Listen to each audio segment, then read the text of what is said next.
నీ దయలో నేనున్నా ఇంతకాలం, నీ కృపలో దాచినావు గతకాలం. నీ దయలో నేనున్నా ఇంతకాలం, నీ కృపలో దాచినావు గతకాలం. నీ దయలే నేనేమవుదునో, నీ దయలే నేనేమవుదునో తెలియదయ్యా. నీ దయలో నేనున్నా ఇంతకాలం, నీ కృపలో దాచినావు గతకాలం.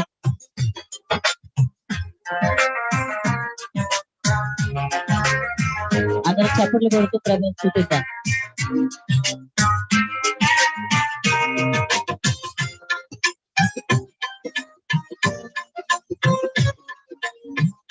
చప్పట్లు కొడుతూ పాడుతున్నాం.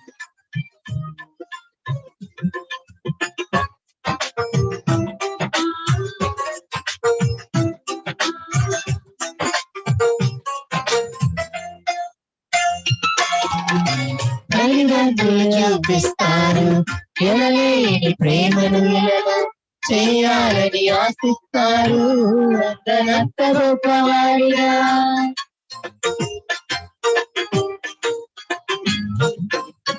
తల్లిదండ్రులు చూపిస్తారు ఎనలేని ప్రేమను ఇలలో చేయాలని ఆశిస్తారు అంతనంత గొప్పవాడిగా.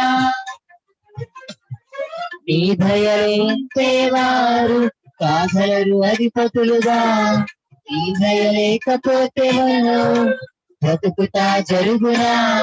నీ జీవనీలోనే నన్ను దాచి ఉంచావని, నా శ్రేష్ఠ జీవితాన్ని నీతోనే గడపాలని. నీ దయలో నేనున్నా ఇంతకాలం, నీ కృపలో దాచినావు గతకాలం. నీ దయ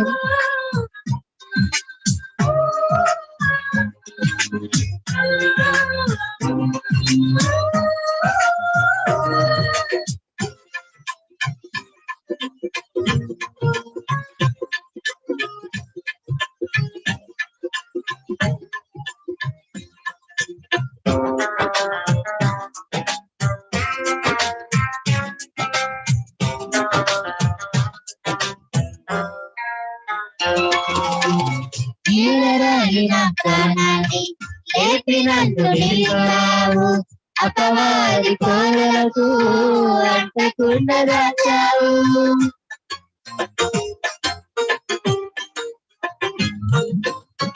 నేలరాలిన ప్రాణాన్ని లేపినందు నిలిపావు, అపవాది కోరలకు అంటకుండా దాచావు. నీ రెక్కల నీడలే ఆశ్రయభూతము, నీ తీరుగా వెలికి రాకుండా నీ కృపను తోడించును. చెక్కని పరవశించాలని, ఆయువు ఉన్నంత వరకు నీ ప్రేమ పొందాలని. నీ దయలో నేనున్నా ఇంతకాలం, నీ కృపలో దాచినావు గతకాలం. నీ దయలో నేనున్నా ఇంతకాలం, నీ కృపలో దాచినావు గతకాలం. నీ దయలే నీదే నేనేమవుదునో, నీ దయలే నీదే నేనేమవుదునో తెలియదయ్యా. నీ దయలో నేనున్నా ఇంతకాలం, నీ కృపలో దాచినావు గతకాలం. హల్లెలూయా, హల్లెలూయా, హల్లెలూయా.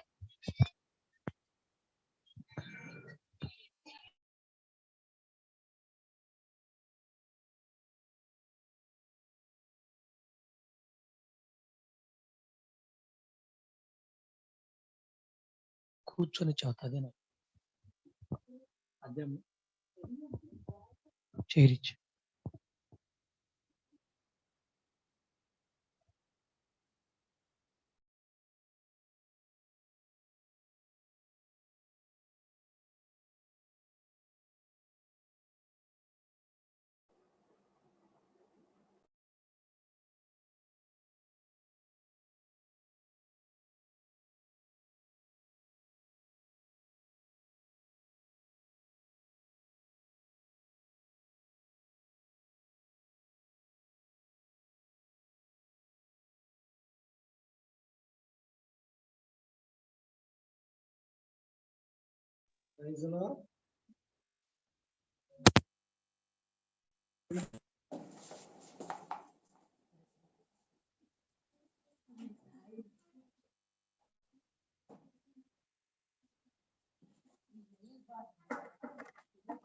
దేవునికి మహిమ కలుగును గాక.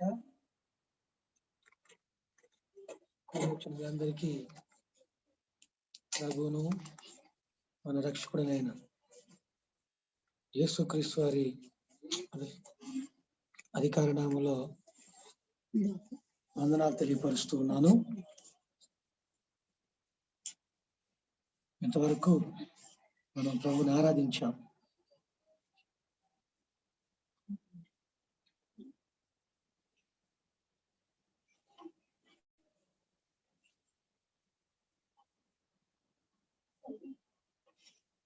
ఈ సమయంలో చిన్న ప్రార్థన చేసుకుని వాక్యంలోకి వెళదాం. మీరు ఎవరైనా ఒకరు ప్రార్థన నడిపించమ్మా.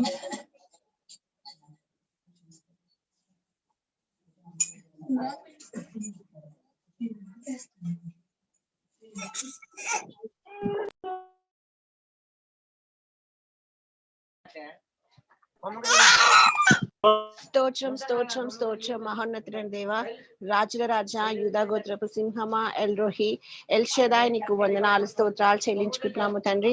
ఇన్నా నేడు ఏకరీతిగా ఉన్న మా దేవా, నీకు వందనాలు స్తోత్రం. అనుదినము తండ్రి ప్రభా, నీ వాక్యత ప్రభా, ఇదిగో తండ్రి మమ్మల్ని బలపరిచి నా దేవా, నీ జీవమైన మార్గంలో మమ్మల్ని నడిపిస్తున్న విధానం బట్టి నీకు వందనాలు యేసయ్యా. ఇదిగో తండ్రి ప్రభా, ఇప్పుడు ప్రశస్త సమయంలోకి మేము అడుగు పెట్టించుండగా నా దేవా, నీ వాక్కుతో మీరు మాతో మాట్లాడండి. ఇదిగో తండ్రి, నీ వాక్కులో ఉన్న జీవము మా జీవితాల్లో తండ్రి ప్రభా వృద్ధి చేయమని అడుగుచున్నాను ప్రభా. నీ మాట రెండంచుల ఖడ్గము తండ్రి ప్రభా, నీ మాట బలమైన సుత్తి వంటిది వేస్తే అదిగో తండ్రి ప్రభా, బండలాంటి మా హృదయాలను పగలగొచ్చి నా దేవా, ఇదిగో తండ్రి ప్రభా, మాంసపు హృదయాన్ని దయచేసి ఇగో నీ ప్రేమను, నీ జాలిని ప్రభా ఇతరులకు నా దేవా మేము పంచే విధంగా తండ్రి ప్రభా మీరు మాతో మాట్లాడమని అడుగుచున్నాను. మా ఆత్మలకు నా దేవ కావాల్సిన శక్తిని, బలాన్ని దయచేయండి ప్రభా. నీ దైవ దాసుని ప్రభా సిలువ చాటును మరుగుపరుచుకుని నూరంతల ఆత్మచేత అభిషేకించి మీరు మాతో సూటిగా మాట్లాడమని అడుగుచున్నాను. ఇప్పటి వరకు నా దేవ మీరు తండ్రి యేసయ్యా మీరు మాతో మాట్లాడి బలపరిచిన విధానం బట్టి నీకు వందనాలు. ముందున సమయం అంతా నీ గాయప్రస సమర్పించుకుంటూ ఈ చిన్ని కొద్ది ప్రార్థన మనవి నాజరైన యేసుక్రీస్తు నామములో అడిగి వేడుకొని ప్రార్థిస్తున్నాను తండ్రి, ఆమేన్.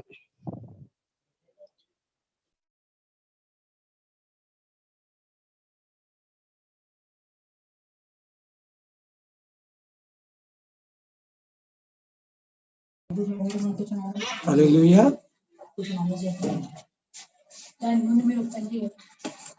ఈ సమయంలో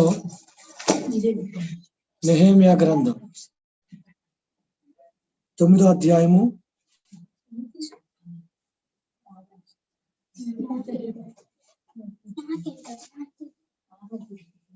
18, 19, 20, 21 వాక్యాలు మనం చదువుదాం. నెహెమ్యా గ్రంథం 9వ అధ్యాయము 18వ వచనం నుంచి 21వ వచనం వరకు ఎవరైనా చదవండి అమ్మా.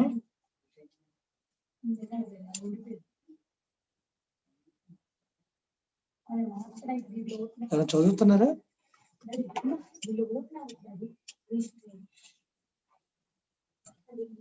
9:18 నుంచి 21.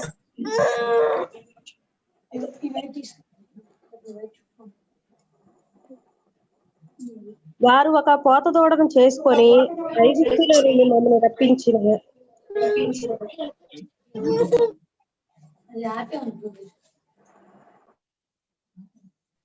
వారు ఒక పోత దూడను చేసుకొని ఐగుప్తులో నుండి మమ్మల్ని రప్పించిన దేవుడు ఇదే అని చెప్పి నీకు బహు విసుగు పుట్టించనను. వారు ఎడారిలో ఉండగా నీవు బహు విస్తారమైన కృప కలిగిన వాడై వారిని విసర్జింపలేదు. మార్గము గుండా వారిని తోడుకొని పోవుటకు పగలు మేఘస్తంభమును, దారిలో వారికి వెలిగించుటకు రాత్రి అగ్నిస్తంభమును వారిపై నుండి వెళ్ళపోక నిలిచాను. వారికి బోధించుటకు నీ ఉపకారాత్మను దయచేసిదివి. నీవిచ్చిన మన్నాను ఇయ్యక మానలేదు. వారి దాహమునకు ఉదరకం ఇచ్చితివి. అరణ్యములో ఏమీ తక్కువ కాకుండా 40 సంవత్సరములు వారిని పోషించితివి. వారి వస్త్రములు పాతగిలిపోలేదు, వారి కాళ్ళకు వాపు రాలేదు. ఆమేన్. హల్లెలూయా. దేవుని వాక్యాన్ని చదివిన కిరణకి ప్రభునామములు వందనాలు. ఇప్పుడు మనం చదివినటువంటి వాక్య భాగంలో ఇక్కడ ఇజ్రాయేలు గురించి వ్రాయబడింది. దేవుడు ఇజ్రాయేలు జీవితంలో ఏ విధంగా నడిపించాడో వ్రాయబడింది. ఇజ్రాయేలీలు దేవుని పైన ఏ విధముగా తిరుగుబాటు చేశారు, అయినా దేవుడు వారిని ఏ విధముగా నడిపించాడు అనేది ఇక్కడ మనం చూస్తున్నాం.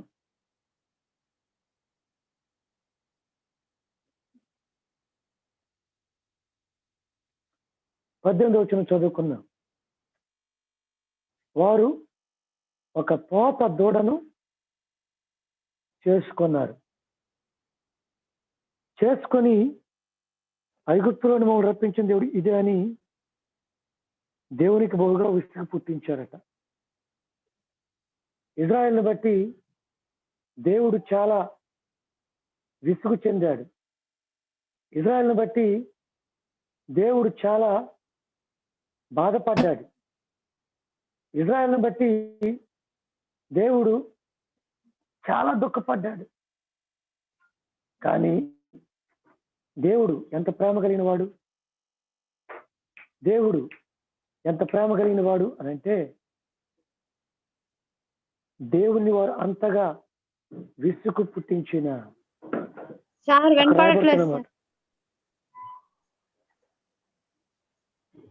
వినపట్లేదా? వినపడట్లేదు. చిన్న సౌండ్ వస్తుందండి.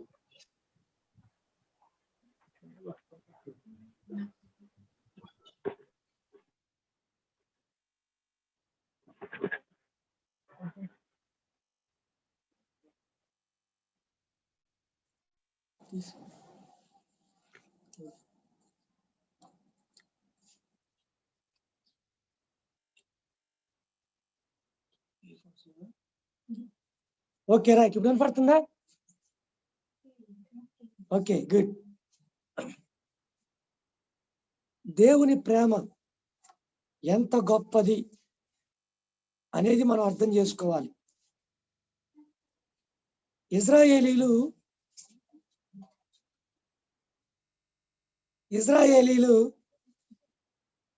దేవునిని ఎంతగానో బాధ పెట్టారు. ఎంత బాధ పెట్టారంటే,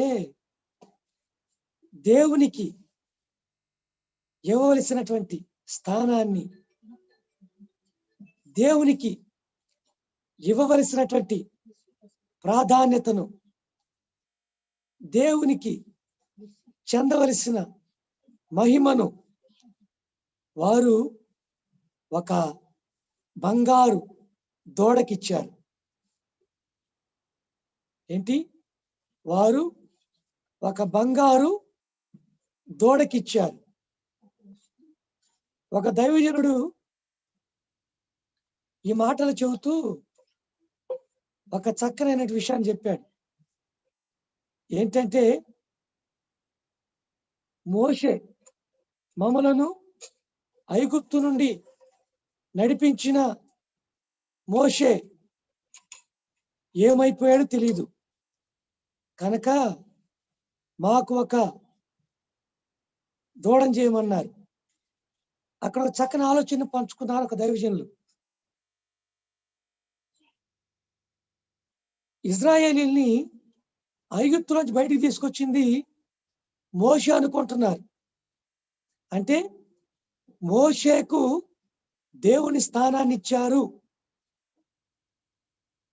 అని ఒక దైవజనుడు చెప్పాడు. గమనిద్దాం, ఈ దినాల్లో ప్రజలు దేవునికి ఇవ్వవలసిన స్థానాన్ని దేవునికి ఇవ్వలేకపోతున్నారు. దేవునికి ఇవ్వాల్సినటువంటి ప్రాధాన్యత దేవునికి ఇవ్వలేకపోతున్నారు. అవునంటారా కాదంటారా? దేవుడు మనల్ని ప్రేమించి మన పాపాల కొరకు కలువరి శిలువలో రక్తాన్ని కార్చి పాపములో ఉన్న మనలను విడిపిస్తే, రక్షిస్తే, చచ్చిపోవలసిన మనలను బ్రతికిస్తే అనేక మంది ప్రజలు దేవునిని విడిచిపెట్టి ఈ లోకంలో దేవుని స్థానాన్ని మరొకరికి ఇస్తూ ఉన్నారు. దేవునికి ఇవ్వాల్సిన ప్రాధాన్యతను మరొక దానికి ఇస్తూ ఉన్నారు. దానిని బట్టి దేవుడు ఎంతగానో బాధపడుతూ ఉన్నాడు. దానిని బట్టి దేవుడు ఎంతగానో దుఃఖిస్తూ ఉన్నాడు, ఎంతగానో చింతిస్తూ ఉన్నాడు. చాలా మంది ఈ రోజుల్లో ఈ విషయాన్ని గుర్తెరగటం లేదు. ప్రియ దేవుని బిడ్డలారా, మనం గుర్తుపెట్టుకోవాల్సిన విషయం ఏంటంటే దేవుని స్థానం మరెవ్వరికి మనం ఇవ్వకూడదు. ఆమేన్.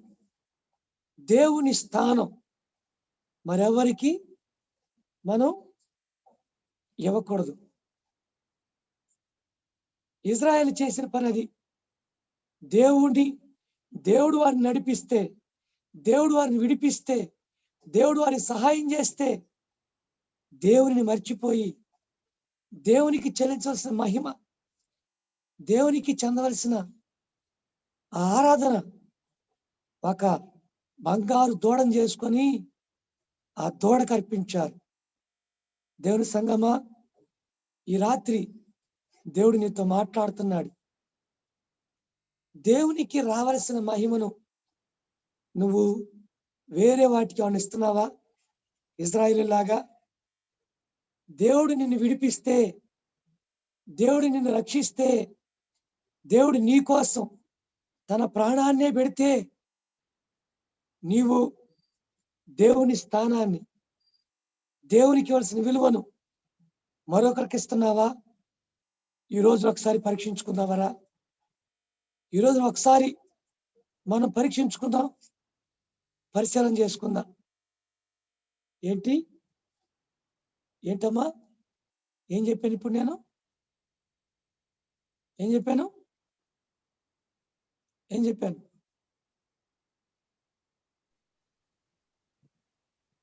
దేవునికి ఇవ్వాల్సిన మహిమ, ఎస్, దేవునికి ఇవ్వవలసిన మహిమ ఆయనకే ఇవ్వాలి. ఆయనకి రావాల్సిన మహిమ, ఆయనకి ఇవ్వాల్సిన స్థానం మరెవ్వరికీ ఇవ్వకూడదు. హల్లెలూయా, హల్లెలూయా. మొట్టమొదటిగా గుర్తుపెట్టుకోండి, మీ జీవితాల్లో మీరెవరైనా తెలుసో తెలియకో దేవుని స్థానాన్ని, దేవునికి ఇవ్వాల్సిన విలువని ఎవరికైనా ఇస్తున్నారేమో, దేనికైనా ఇస్తున్నారేమో. దయచేసి పరీక్షించుకోండి, దయచేసి పరీక్షించుకోండి. దేవుడు దానిని బట్టి చాలా బాధపడతాడు. దేవుడు దాన్ని బట్టి చాలా దుఃఖిస్తాడు, చింతిస్తాడు. దేవునికి ఇవ్వాల్సిన మహిమ, దేవునికి ఇవ్వాల్సిన స్థానం దేవునికి ఇవ్వు. దైవజనుడికి ఇవ్వాల్సిన స్థానం దైవజనుడికి ఇవ్వు. నీ భర్తకి ఇవ్వాల్సిన స్థానం నీ భర్తకి ఇవ్వు. నీ భార్యకి ఇవ్వాల్సిన స్థానం నీ భార్యకి ఇవ్వు. నీ తల్లిదండ్రులకి ఇవ్వాల్సిన స్థానం నీ తల్లిదండ్రులకి ఇవ్వు. స్నేహితులకి ఇవ్వాల్సిన స్థానం స్నేహితులకి ఇవ్వు. ఉద్యోగానికి ఇవ్వాల్సిన స్థానం ఉద్యోగానికి ఇవ్వు. నిద్రకి ఇవ్వాల్సిన స్థానం నిద్రకి ఇవ్వు. ఆహారానికి ఇవ్వాల్సిన స్థానం ఆహారానికి ఇవ్వు. చదువుకి ఇవ్వాల్సిన స్థానం చదువుకి ఇవ్వు. అంతేగాని దేవునికి ఇవ్వాల్సిన స్థానం దైవజనునికి దైవజనునికి ఇవ్వాల్సిన స్థానం దేవునికి దేవునికి ఇవ్వాల్సిన స్థానం చదువుకి చదువుకి ఇవ్వాల్సిన స్థానం దేవునికి భర్తకి ఇవ్వాల్సిన స్థానం స్నేహితులకి స్నేహితులకి ఇవ్వాల్సిన స్థానం భర్తకి. ఇలా ఎవరు చేయకూడదు. ఎవరికి ఏ స్థానం ఇవ్వాలో ఆ స్థానం ఇవ్వాలి. ఎవరికి ఏ విలువ ఇవ్వాలో ఆ విలువ ఇవ్వాలి. దానిలో ప్రత్యేకంగా దేవునికి ఇవ్వాల్సిన విలువ దేవునికి ఇవ్వాల్సినటువంటి గౌరవం దేవునికి ఇవ్వాల్సినటువంటి స్థానం దేవునికి ఇవ్వాలి. ఆయనకి ఇవ్వాల్సిన స్థానం ఈ లోకంలో ఎవరికి ఇవ్వద్దండి. దాన్ని బట్టి దేవుడు ఎంతో దుఃఖిస్తాడు. అయితే దేవుని ప్రేమ ఎటువంటిదంటే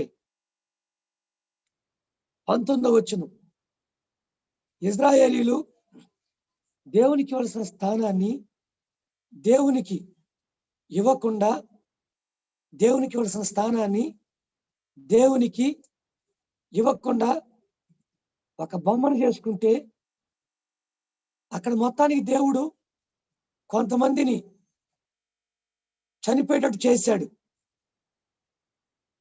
మోషే కోపం వస్తుంది. కోపం వచ్చి మోషే అంటాడు, రై అవతల పక్షాల నుండి ఎవరు అవతల ఉండండి రా, నా పక్షం నుండి ఎవరు రండి రా అన్నాడు. యువతలకు వచ్చిన తర్వాత అవతల ఉన్న వారిని చంపమన్నాడు. కానీ దేవుడు ప్రేమ కలిగిన వాడు. నీవు నేను కొన్నిసార్లు దేవునికి ఇవ్వాల్సిన స్థానాన్ని స్నేహితులకి బంధువులకి ధనానికి నిద్రకు లేకుంటే మన యొక్క ఉద్యోగాలకో భార్యకో భర్తకో బిడ్డలకో ఇచ్చి ఉన్నట్లయితే ఈరోజు దేవుడు మనతో చెప్పే మాట, నా ప్రియ కుమారుడా కుమార్తె, దేవునికి ఇవ్వాల్సిన స్థానం దేవునికి ఇవ్వమంటున్నాడు ఆయన. ఆమె రెండో విషయం, ఎడారిలో వారు ఎడారిలో ఉండగా దేవుడు ఏం చేశాడంటే వారిని విసర్జించలేదు. ఎడారిలో ఉన్నారు, వారిని విసర్జించలేదు, వారిని నెట్టివేయలేదు, వారిని త్రోసివేయలేదు. నాకు ఇవ్వాల్సిన స్థానాన్ని మీరు వేరే వాళ్ళకి ఇచ్చారా అని చెప్పి దేవుడు వారి మీద కక్ష పెట్టుకొని దేవుని హృదయంలో పగబెట్టుకొని వారికి హాని చేయలేదు. హాని చేయలేదు. అక్కడ రాయబడుతుంది, మార్గము గుండా వారిని తోడుకొని పోవుటకు పగలు మేఘస్తంభము, దారిలో వారికి వెలిగించుటకు రాత్రి అగ్నిస్తంభమును వారి పై నుండి వెళ్ళిపోక నిలిచాను. చూడండి, దేవుడే అగ్నిస్తంభములో మేఘస్తంభములో ఉండి ఇశ్రాయేలీయులకి ఎడారిలో తోడయుండి నడిపించాడు. గమనించు, ఈ రాత్రి ఎన్నో మారులు మనము కూడా దేవునికి ఇవ్వాల్సిన విలువను దేవునికి ఇవ్వకుండా ఆ స్థానంలో మరొక దానికి ప్రాధాన్యత ఇచ్చినప్పుడు దేవుడు మనం త్రోసివేయలా. నీవు ఇబ్బందుల్లో ఉన్నప్పుడు, నీవు సమస్యలు గుండా వెళుతున్నప్పుడు, నువ్వు కష్టాలు గుండా వెళుతున్నప్పుడు, ఎడారి లాంటి పరిస్థితుల గుండా వెళుతున్నప్పుడు, అరణ్యం లాంటి పరిస్థితుల గుండా వెళుతున్నప్పుడు దేవుడు నిన్ను విడిచిపెట్టక ఇజ్రాయేలీలకు ఏ విధంగానైతే మేఘస్తంభములో అగ్నిస్తంభములో ఉండి నడిపించాడో మనల్ని కూడా అలా నడిపించాడు. అవునంటారా కాదంటారా? ఏమండి, దేవుడు మనల్ని నడిపించాడా లేదా? మనల్ని భద్రపరిచాడా లేదా? ఎస్, ఆయన మనల్ని నడిపించాడు. ఈ గైడెడ్ us. ఆయన మనకి క్షేమాన్ని ఇచ్చాడు. ఇజ్రాయెల్కి ఇచ్చినట్లుగానే క్షేమాన్ని ఇచ్చాడు. తర్వాత వారికి బోధించటానికి దేవుడు ఉపకారాత్మను వారికి దయచేశాడు. గమనించండి, ఒకటి, ఇజ్రాయేలీలు దేవునికి ఇవ్వాల్సిన స్థానాన్ని ఇవ్వకపోయినా దేవుడు మాత్రం ఇజ్రాయేలీలకు ఇవ్వవలసిన స్థానాన్ని ఇజ్రాయేలీలకు ఇచ్చాడు. ఈ రోజున నీవు దేవునికి ఇవ్వాల్సిన స్థానాన్ని నీవు ఇవ్వలేకపోతూ ఉండొచ్చు, కానీ దేవుడు మాత్రం తన జీవితంలో నీకు ఇవ్వాల్సిన స్థానాన్ని నీకు ఇస్తున్నాడు. రెండవది, ఆయన ఎడారి లాంటి నీ జీవితంలో నీకు తోడుగా ఉండి నిన్ను నడిపిస్తున్నాడు. నిన్ను ఆయన విసర్జించలా, నీ వద్ద నుండి ఆయన దూరం అవ్వలేదు. ఇజ్రాయేలుకు తోడై ఉండి నడిపించినట్లుగా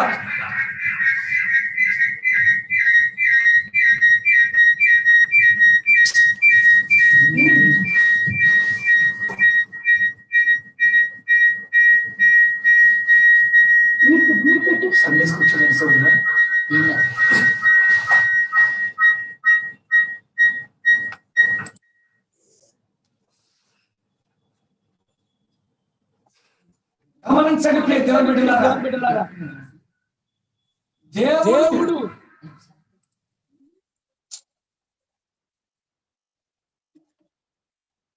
మనల్ని విడిచిపెట్టలేదు.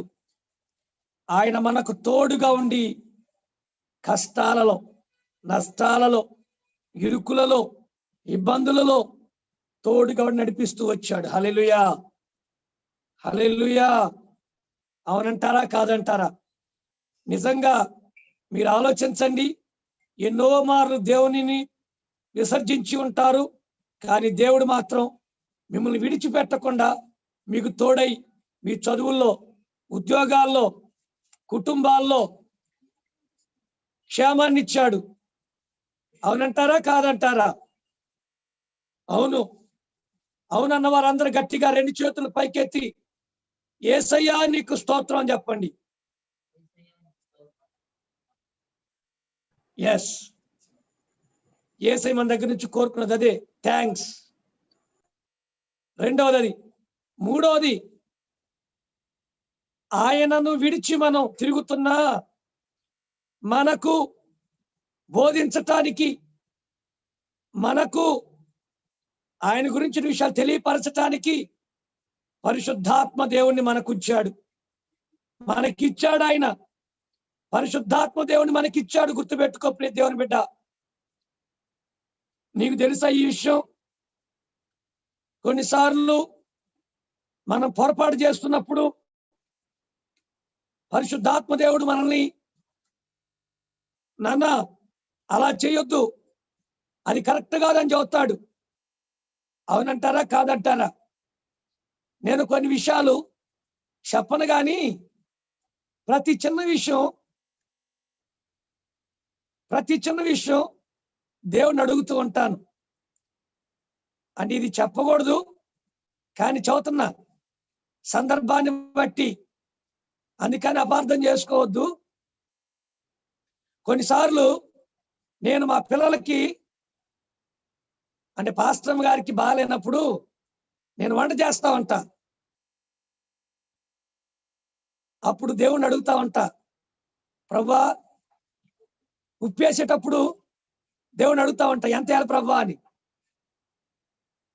మొన్న ఏం జరిగిందంటే, నిన్న పాస్టర్ గారి బాగాలేక పాపం పడుకున్నారు. నేనేం చేశానంటే వంట చేస్తూ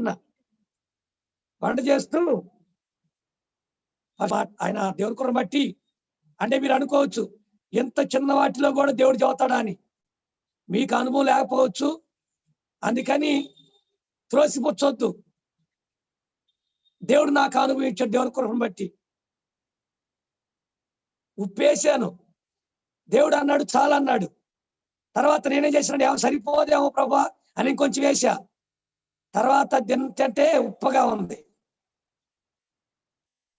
ఉదయం కూడా అంతే, పిల్లలకు చట్నీ చేస్తా, ఉప్పు ఎంత వేయాలో అడిగితే ఆయన 2 వేసాం. తర్వాత మళ్ళీ ఏమో కొంచెం ఎక్కువ ఉంది కదా సరిపోదేమని మళ్ళీ వేసా. సమర్పణ డాడీ ఉప్పగా ఉంది డాడీ అన్నాడు. కొన్నిసార్లు ఏం చేస్తానంటే చెప్పినట్టే చేస్తా, అంటే జస్ట్ అది ఒక్కటే చదువుతున్నా. చాలా విషయాలు దేవుడు మనకు బోధిస్తూ ఉంటాడు. ఎందుకండి, దాన్ని ప్రక్కన పెట్టండి. ఈ స్తుతి ఆరాధన గురించి, ఈ జూమ్ ప్లేట్స్ గురించి దేవుడు ఎన్నో మార్లు దేవుడు నాకు చెప్పాడు. చెప్పినప్పుడు కొన్నిసార్లు నేను పాటలు పాడేవాళ్ళు ఎవరు లేరు కదా ప్రభువా, రోజు యశ్వంతనే పిలవాలి, ఇంకెవరున్నారు ప్రభువా అంటే పరిశుద్ధాత్ముడు అంటున్నాడు, సతీష్ నేను ప్రారంభించమంటున్నానుగా, ప్రారంభించు. నేనైతే ప్రభు ఎవరున్నారు పాటలు పాడటానికి, నాకా గొంతు సరిగా లేదు, ఎవరు పాడతారయ్యా? దేవుడు అన్నాడు ప్రారంభించు. నిజం చెబుతున్నానండి, పిల్లలు చక్కగా పాడుతున్నారు. వారి పాపం రోజు పాట ప్రాక్టీస్ చేసి ఉదయం నుంచి నా దగ్గరే ఉంటారు. వాళ్ళు కీర్తన, లేఖన, ప్రేష్ట 11 గంటలకు వస్తారు, ట్రాకులు తీసుకుంటారు, ప్రాక్టీస్ చేస్తారు, మధ్యాహ్నం మళ్ళీ ప్రాక్టీస్ చేస్తారు. దేవుని కృపను బట్టి వారందరూ కూడా ఆ చిన్న బిడ్డను దేవుడు వాడుకుంటున్నాడండి. ఆమె చక్కగా పాడుతున్నారు బిడ్డలు. నిజంగా నేను చాలా సంతోషిస్తున్నా. దేవుడు వారి తన పాత్రలుగా వాడుకుంటున్నాడు. ఆమె హల్లెలూయా. ఇంకా అనేక విషయాలు పరిశుద్ధాత్ముడు చెబుతూ ఉంటాడు. సతీష్ ఇది చెయ్యొద్దు, ఇది చెయ్యి, ఇది ఇప్పుడు చెయ్యి, ఇది ఫలానా టైంలో చెయ్యి. దేవుడు స్పష్టంగా చెబుతూ ఉంటాడు. ఆయన మీరు అనుకోవచ్చు, అయ్యా మాకు అనుభవం లేదు కదా. మీకు అనుభవం లేదని చెప్పి నా అనుభవాన్ని త్రోసిపుచ్చొద్దు. అమ్మా, ఈరోజు ఉదయమేగా దేవుడు మాట్లాడాడు. ఏమని? పౌలు గారు బోధిస్తున్నటువంటి బోధను అక్కడ కొంతమంది అంగీకరించలేకపోయారు. అందుకే దేవుడు వారిని విడిచిపెట్టాడు. ఎవరైతే అంగీకరించారో వారిని పౌలు గారు తన వెంట తీసుకెళ్లాడు, దీవించబడ్డారు. నా అనుభవాలు మీకు ఎలా ఉండొచ్చు అంటే నమ్మటానికి శక్యంగా ఉండకపోవచ్చు, కానీ ప్రభు నాకు ఇచ్చేటువంటి అనుభవాలు అవి. ఎందుకు ఈ మాట చెబుతున్నాను? మీకు కూడా పరిశుద్ధాత్మ దేవుడు ఉన్నాడు మీతో పాటు. మీరు కూడా వినగలిగితే ఆయన మీకు తెలియజేస్తాడు. మీరు కూడా వినగలిగితే ఆయన మీతో మాట్లాడతాడు. ప్రతి విషయాన్ని ఆయన మీకు చెబుతాడు. ఇశ్రాయేలీయులకి ఉపకారాత్మనిచ్చిన దేవుడు మనకి కూడా పరిశుద్ధాత్మ దేవుని ఇచ్చాడు. అవునంటారా కాదంటారా? ఏమండి, అవునంటారా కాదంటారా? నేను నిజం చెబుతూ ఉన్నాను. గతసారి కూడా చెప్పాను ఈ విషయాన్ని. ఈవెన్ మార్కెట్కి వెళ్ళేటప్పుడు కూడా దేవుని అడిగితే వెళ్ళాలా ప్రభు అని. ఆయన వెళ్ళమన్నప్పుడు వెళ్తా ఉంటాను. అదేంటయ్యా మార్కెట్కి వెళ్ళకపోతే ఎట్లా? పరిశుద్ధాత్మ దేవుడు మనతో మాట్లాడతాడు. ఏమో ఏమి దాగి ఉందో మనకు తెలియదుగా. గమనిద్దాం ప్రియ దేవుని బిడ్డలారా. దేవుడు నీకు బోధిస్తాడు. ఆయన దేవుడు నీకు ప్రతి విషయాన్ని తెలియపరుస్తాడు. నువ్వు ప్రార్థనలో ఉంటే, నువ్వు ప్రార్థన చేస్తుంటే, నువ్వు వాక్యాన్ని చదువుతూ ఉంటే, దేవునితో గడుపుతూ ఉంటే, ఇశ్రాయేలీయులకు ఉపకారాత్మనిచ్చినట్లుగా నీ కొరకు నా కొరకు కూడా యేసు ప్రభువు పరలోకానికి వెళుతూ పరిశుద్ధాత్మ దేవుడు మనకిచ్చాడు. ఆయన మనకు బోధిస్తాడు. ఆమేన్. ఒకటి, దేవునికి ఇవ్వాల్సిన స్థానాన్ని దేవునికి ఇవ్వాలి. రెండు, దేవుడు నీకు తోడయుండి నడిపిస్తున్నాడు.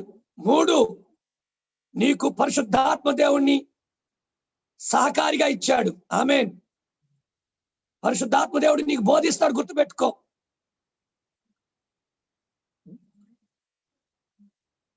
నీకాయన అనేక విషయాలు తెలియపరుస్తాడు అడిగితే. ఓకే, చివరిది, నీవిచ్చిన మన్నా నీక మానలేదు, వారి దాహమునకు ఉదకమిచ్చితివి అనంటూ నిజంగా అరణ్యములో ఏమీ తక్కువ కాకుండా 40 సంవత్సరములు వారిని పోషించితివి. వారి వస్త్రములు పాతగిలిపోలేదు, వారి కాళ్లకు వాపులు రాలేదు. హల్లెలూయా. ప్రియ దేవుని బిడ్డలారా, గమనిస్తున్నారా? అర్థమవుతుందా దేవుని వాక్యం? నాలుగో విషయం ఏంటంటే, దేవుడు నీకు ఆహారాన్ని, ఆరోగ్యాన్ని ఇచ్చేవాడై ఉన్నాడు. ఆమేన్. ఆమేన్. అందరూ ఆమేన్ చెప్పండి. ఆమేన్. ఆమేన్. హల్లెలూయా. దేవుడు నీకు ఆహారాన్ని, ఆరోగ్యాన్ని ఇచ్చేవాడు. ఎందుకంటే ఇశ్రాయేలీలు అరణ్యములో ఉన్నప్పుడు దేవుడు వారికి 40 సంవత్సరాలు ఆహారాన్ని ఇచ్చాడు, ఆరోగ్యాన్ని ఇచ్చాడు. వారికి కాళ్ళు వాపులు రాలేదంట. ఆమేన్. ఈరోజు దేవుడు నీతో చెబుతున్న మాట, నీకు కూడా ఆయన ఆరోగ్యాన్ని ఇస్తానంటున్నాడు, సమృద్ధైన ఆహారాన్ని ఇస్తానని చెబుతున్నాడు ఆయన. నమ్ము, విశ్వాసంతో పొందుకో ఈ వాక్యాన్ని. దేవుడు నిన్ను, నీ కుటుంబాన్ని ఆయన దీవించబోతున్నాడు. ఆమేన్. కనుక ప్రియ దేవుని సంగమ, ఈరోజు దేవుడు మనతోటి 4 విషయాలు మాట్లాడాడు. ఒకటి, చెప్పండి ఎవరైనా. ఒకటి, దేవునికి ఇవ్వాల్సిన మహిమ దేవునికి ఇవ్వాలి. దేవుడికి మహిమ స్థానం దేవునికి ఇవ్వాలి. రెండవది, దేవుడు మనకు తోడుగా ఉండి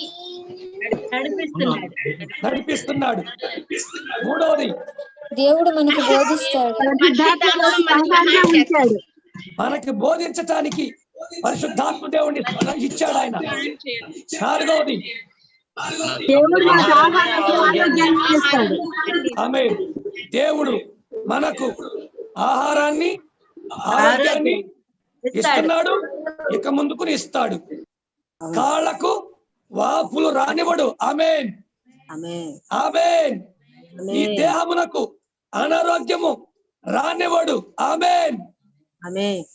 ఇజ్రాయేల్ 40 సంవత్సరాలు నడిచారు, నడిచిన కాళ్ళు వాపులు రాల వాళ్ళకి. ఏమండి, మనకి కార్లు ఉన్నాయి, బైకులు ఉన్నాయి, కానీ మన కాళ్ళు వాపులు వచ్చేస్తున్నాయి. దేవుడు అంటున్నాడు, నేను మీకు కాళ్ళు వాపులు రానివ్వను. ఆమేన్. నమ్మిన వారు ఆమేన్ చెప్పండి. ఆమేన్. హల్లెలూయా. హల్లెలూయా. ప్రార్థన చేసుకుందాం. దేవుడు మనతో మాట్లాడిన మాటలను బట్టి ప్రభుని స్తుతిద్దాం. ఒక్కసారి అందరు కళ్ళు మూసుకొని కొన్ని నిమిషాలు ఎవరికి వారు ప్రార్థనలో ఉన్నామండి. ఈరోజు దేవుడు నీతో చెప్పిన మాటలు నీ మనసులోని తెచ్చుకో, నీ ఆలోచనలను తెచ్చుకో. ఇశ్రాయేలు దేవుడిని విసర్జించారు, బాధ పెట్టారు, కానీ దేవుడు వారిని విసర్జించలేదు. ఇశ్రాయేలీలు దేవునికి స్థానం ఇవ్వలేదు. ఈరోజు దేవుడిని చెబుతున్నాడు, నీవు దేవునికి ఇవ్వాల్సిన స్థానాన్ని దేవునికి ఇవ్వు. ఇశ్రాయేలీ లాగా నువ్వు దయచేసి ఉండొద్దు. దేవుడికి ఇవ్వాల్సిన ప్రాధాన్యత దేవునికి ఇవ్వు. దేవునికి ఇవ్వాల్సిన స్థానాన్ని దైవజనునికి ఇవ్వద్దు. దేవునికి ఇవ్వాల్సిన స్థానాన్ని నీ భార్యకి వద్దు, నీ భర్తకి వద్దు, ఎవరికి వద్దు, ఉద్యోగానికి వద్దు, స్నేహితులకి వద్దు, బంధువులకి వద్దు. దేవునికి వాళ్ళ స్థానం దేవునికి ఇవ్వు. నీ భర్తకి కావాల్సిన స్థానాన్ని తల్లిదండ్రులకి ఇవ్వద్దు, భర్తకి కావాల్సిన స్థానాన్ని భర్తకి ఇవ్వు. నీ భార్యకి కావాల్సిన స్థానాన్ని తల్లిదండ్రులకి, తోబుట్టువులకి, స్నేహితులకి ఇవ్వద్దు, భార్యకి కావాల్సిన స్థానాన్ని భార్యకి ఇవ్వు. బిడ్డలకి కావాల్సిన స్థానాన్ని మరొకరికి ఇవ్వద్దు, బిడ్డలకి కావాల్సిన స్థానాన్ని బిడ్డలకి ఇవ్వు. అనగా వారితో గడపవలసిన సమయాన్ని వారితో గడుపు. వారికి మనం చేయవలసినటువంటి అన్ని చేద్దాం, మన బాధ్యతలు నెరవేర్దాం. దేవుడిలో నీతో మాట్లాడిన మాటలను బట్టి స్తుతించు, ఘనపరచు. ఆయన ఇంతవరకు మనం నడిపించాడు, ఇక ముందుకు నడిపిస్తాడు ఆయన. ఇంతవరకు మనం నడిపించాడు, ఇక ముందుకి నడిపిస్తాడు ఆయన. ఆమేన్, ఆమేన్. స్తుతించాడు దేవుని. ఆయన్ని నడిపించాడు. వందనాలు చెప్పు, స్తోత్రం చెల్లించండి. కళ్ళు మూసుకొని యేసయ్య చేసిన మేలులు జ్ఞాపకం చేసుకొని వందనాలు చెల్లించండి. ఈ సమయంలో ముగింపు ప్రార్థన చేసుకుందాం. అంటే ముగింపు ప్రార్థన అయిపోయేత కొన్ని విషయాలు మనం మాట్లాడుకుందాం. ఎవరు లెఫ్ట్ అవ్వద్దు. ఈ సమయంలో పాస్టర్ గారు ముగింపు ప్రార్థన చేస్తారు. అందరు కళ్ళు మూసుకున్నట్లయితే ముగింపు ప్రార్థన చేసుకుందాం. పరిశుద్ధుడా, ప్రేమ కలిగిన మా తండ్రి, కృప కలిగిన మా యేసయ్య, మీకు వందనాలు చెల్లిస్తున్నాను. ఈ సాయంకాలపు వేళ మరొక మారు ప్రభు ఇజ్రాయేల్ జీవితాన్ని మా జ్ఞాపకంలోకి తీసుకొచ్చారు. నీకు స్తోత్రాలు నాయన. దేవా, మరే విధంగానైతే ప్రభు నీకు ఇవ్వాల్సిన స్థానాన్ని ఒక మరి ప్రభ విగ్రహానికి ఇచ్చారో, ఆ విధంగా మేము కూడా మా జీవితాల్లో ఒకవేళ ఆయా సందర్భాల్లో ప్రభ నీ యొక్క స్థానమును అయా మా యొక్క మరి ప్రియమైన వారికో, కుటుంబస్తులకో, ఉద్యోగములకో, మా మరి ఏ ఇతర వ్యక్తులకో ఒకవేళ మేము ఇస్తున్నట్లయితే దేవ, మమ్మల్ని మేము పరీక్షించుకోవడానికి సహాయం చేయండి.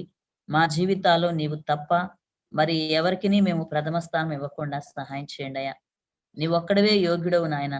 దేవా, మా జీవితంలో ప్రభా మొట్టమొదటి స్థానంకు అర్హుడవు నీవు ఒక్కడవే అయా. ఇదిగో ఎంతో ప్రభా గొప్ప రక్షణ భాగ్యం మాకు ఇచ్చావు కనుక తండ్రి, మేము నాయన పొరపాటున కూడా ఎవరిని కూడా మేము ముందు పెట్టుకోకుండా తండ్రి అయా నిన్ను మాత్రమే గణపరిచే వారిగా మమ్మల్ని ఉంచండి అయా. మేము మా ఉద్యోగమునకు కానీ, మా కుటుంబమునకు కానీ, అయా మా జీవితాల్లో మరి దేనికి కూడా ప్రభా మేము అయా నీ స్థానాన్ని దొంగిలించేటువంటి స్థితి మాకు రానివద్దు అయా. నీ మహిమను వేరొకరికి ఇచ్చేవారముగా దయచేసి మమ్మల్ని ఉంచొద్దు దేవా. మాకు సహాయం చేయమని ప్రార్థిస్తున్నాను అయా. ఇదిగో మాకు ప్రభా ఆహారం ఇచ్చే దేవుడు అయ్యా, మమ్మల్ని నడిపిస్తున్నాం, మాకు తోడుగా ఉండి నడిపిస్తానని చెప్పావు దేవా. అందుని బట్టి నీకు కృతజ్ఞతాస్తుతులు చెల్లిస్తున్నాను.